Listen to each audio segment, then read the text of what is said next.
নানামুখী চাপ সৃষ্টি হওয়ায় শেষ পর্যন্ত পদত্যাগ করতে বাধ্য হয়েছেন ব্রিটিশ মন্ত্রী টিলিপ সিদ্দিকী। টিলিপ সিদ্দিকীর এই পদত্যাগটি আলোচনার বিষয়বস্তু এই মুহূর্তে ব্রিটিশ গণমাধ্যম থেকে শুরু করে বাংলাদেশের সর্বত্র।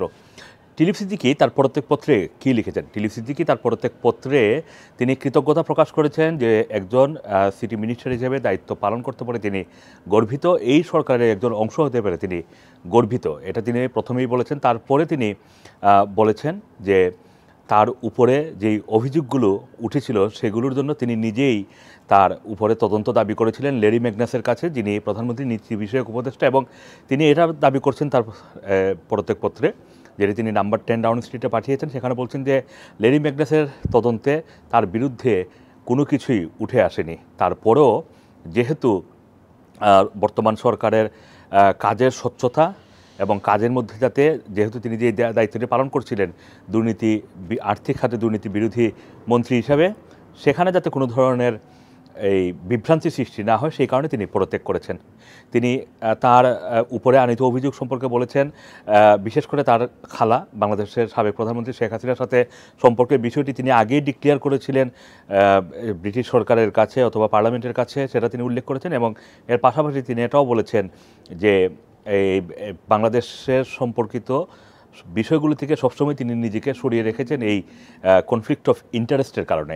এই বিষয়গুলো উল্লেখ করেই টিলিপ সিদ্দিকী তার পদত্যাগপত্র জমা দিয়েছেন। আপনারা জানেন যে টিলিপ সিদ্দিকী 2015 সালে এমপি হওয়ার পর থেকেই বাংলাদেশে তার খালা সাবেক প্রধানমন্ত্রী শেখ হাসিনাকে ঘিরে বিতর্কের মধ্যে পড়ে যান তিনি। শেখ হাসিনাকে তিনি রোল মডেল মনে করেন বা মানেন, এটা বলার পর থেকেই মূলত ব্রিটিশ গণমাধ্যম তার পিছনে এমনভাবে লাগে যে বিভিন্ন সময় শেখ হাসিনার নানান সমালোচিত বিষয়গুলো ভর করেছে টিলিপ সিদ্দিকীর উপরে। এর মধ্যে তিনি যখন নাজনীন জাগারিকে নিয়ে ক্যাম্পেইন করছিলেন, ইরানের নাগরিক যে ইরানে গিয়ে গুম হয়েছিল, সেই গুমের ক্যাম্পেইনের সময় ব্রিটিশ গণমাধ্যম তার উপরে প্রশ্ন তুলে যে বাংলাদেশি একজন trainee solicitor barrister Mir Arman, যিনি মীর কাসিম আলীর পুত্র, তিনি বাংলাদেশে যাওয়ার পরে 2018 সালে তিনি ডিসঅ্যাপিয়ার হন এবং গুম হয়ে যান। এই বিষয়গুলো নিয়ে মূলত ব্রিটিশ গণমাধ্যমে চর্চা শুরু হয় এবং সর্বশেষ তিনি বিনামূল্যে ফ্ল্যাট নিয়েছেন। বাংলাদেশের একটি বড় ধরনের প্রকল্প, আন্তর্জাতিক একটি প্রকল্পের দুর্নীতির মধ্যে শেখ হাসিনার পরিবারের সদস্যদের নাম এসেছে এবং সেখানে টিলিপ সিদ্দিকীর নামও এসেছে।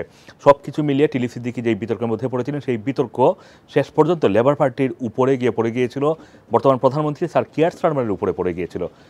বাধ্য হয়েছেন টিলিপ সিদ্দিকী পদত্যাগ করতে। Assam Assam, Rana TV, London.